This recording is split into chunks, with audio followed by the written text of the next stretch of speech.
অনেক ভালো লাগছে। একবার ডুবে গিয়েছিলাম, আবার উঠতে পেরেছি। অনেক বড় ঢেউতে গিয়েছিলাম। মন বসে না শহরে, ইট পাথরের নগরে, তাই তো আইলাম সাগরে, তাই তো আইলাম সাগরে। নিরাপত্তাটা এখন আগে থেকে ভালো আমার কাছে মনে হচ্ছিল। আমি জুনেও কিন্তু আসছি, তো সেই হিসাবে মনে হচ্ছে যে এখন একটু ভালো লাগছে, এখন একটু পরিবেশটা কিছুটা উন্নতি আছে। যে যে জায়গাগুলোতে সবচেয়ে ঝুঁকি থাকে সেখানে আমরা আগে থেকে সতর্ক করতেছি এবং আমাদের রেস্কিউ বোট নিয়ে সেখানে লাইফগার্ডরা দায়িত্ব পালন করতেছে। পুরো 1 থেকে 4 তারিখ পর্যন্ত পুরো বিচ এলাকা এবং পয়েন্ট টু পয়েন্ট আমরা টুরিস্ট পুলিশ নজরদারি করব। আমার বাবার সাথে আসছি, অনেক ভালো লাগছে। একবার ডুবে গিয়েছিলাম, আবার উঠতে পেরেছি। অনেক বড় ঢেউতে গিয়েছিলাম, এখন চলে যাব। অনেক কিছু নিয়ে এসেছিলাম। একটু পরে আমরা ঢাকার উদ্দেশ্যে রওনা দেব। নিরাপত্তাটা এখন আগে থেকে ভালো আমার কাছে মনে হচ্ছিল। আমি জুনেও কিন্তু আসছি, তো সেই হিসাবে মনে হচ্ছে যে এখন একটু ভালো লাগছে, এখন একটু পরিবেশটা কিছুটা উন্নতি আছে। সমুদ্রের কথা যেটা বলবো, সমুদ্র সবসময় অসাম একটা ফিলিংস থাকে। আর এই যে ভিউটা, এটা আসলে আমরা আর কোথাও এনজয় করতে পারি না। সো আমাদের পুরো বাংলাদেশের একটা গ্রেট পয়েন্ট বলা যায় এটা।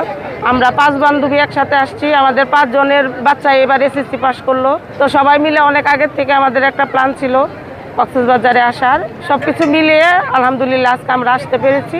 আমরা এই ডিসিশনটা নিতে চাইছিলাম ডিসেম্বরে, যে আমরা ডিসেম্বরে আসব, কিন্তু আমরা সব কিছু মিলিয়ে দেখলাম যে সবার ছুটি মিলিয়ে দেখলাম যে হচ্ছে না। তো এখন আমরা সেজন্যই এই ছুটিটা বেছে নিয়েছি।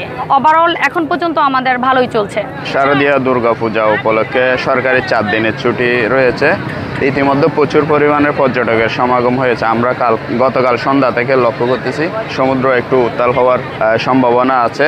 লাইফগার্ডের পক্ষ থেকে আমরা চেষ্টা করতেছি যাতে এই যে ছুটির দিনে যে সংখ্যক পর্যটকরা কক্সবাজার ভ্রমণে এসেছেন তাদের নিরাপত্তা যাতে দিতে পারে, আমরা সেভাবে আমাদের ব্যবস্থা নিয়েছি। যে যে জায়গাগুলোতে সবচেয়ে ঝুঁকি থাকে সেখানে আমরা আগে থেকে সতর্ক করতেছি এবং আমাদের রেস্কিউ বোট নিয়ে সেখানে লাইফগার্ডরা দায়িত্ব পালন করতেছে যাতে কোনো ধরনের দুর্ঘটনা না হয়।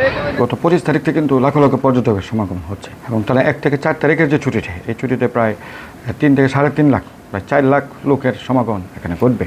এই উপলক্ষে আমাদের টুরিস্ট পুলিশের এখানে 3 স্তর বিশিষ্ট নিরাপত্তা ব্যবস্থা নিশ্চিত করা হয়েছে। ইতিমধ্যে আমাদের পুরো নিরাপত্তার ব্লকে আমরা ডেকে দিয়েছি। এখানে কিন্তু আমাদের অসংখ্য ছিনতাইকারী, পেশাদার ছিনতাইকারী, তাদেরকে গ্রেপ্তার করা হয়েছে এবং হচ্ছে, এবং আমাদের রাত্রকালীন অভিযান চলতেছে, বিশেষ টিম অভিযান চলতেছে।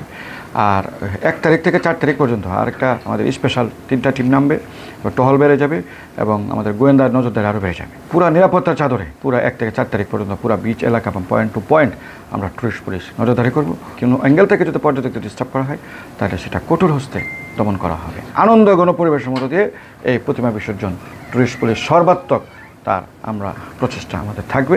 ঢাকা চট্টগ্রাম কক্সবাজার, কক্সবাজার চট্টগ্রাম ঢাকা ট্যুরিস্ট স্পেশাল নামে 1 জোড়া ট্রেন আগামী 30 তারিখ থেকে 4 তারিখ পর্যন্ত চলাচল করবে। ট্রেনটিতে 18টি কোচ থাকবে, শীতাতপ নিয়ন্ত্রিত কেবিন কোচ, এসি চেয়ার এবং শোভন চেয়ারের সমন্বয়ে। ট্রেনটি ঢাকা থেকে ছাড়বে রাত 10:30টায়, কক্সবাজার পৌঁছাবে 6:50 এবং 11:30-এ কক্সবাজার থেকে ঢাকার উদ্দেশ্যে ছেড়ে যাবে। ট্যুরিস্টদের কথা বিবেচনা করেই রেলওয়ে এই সিদ্ধান্ত নিয়েছে। ট্রেনটিতে 834টি আসন থাকবে।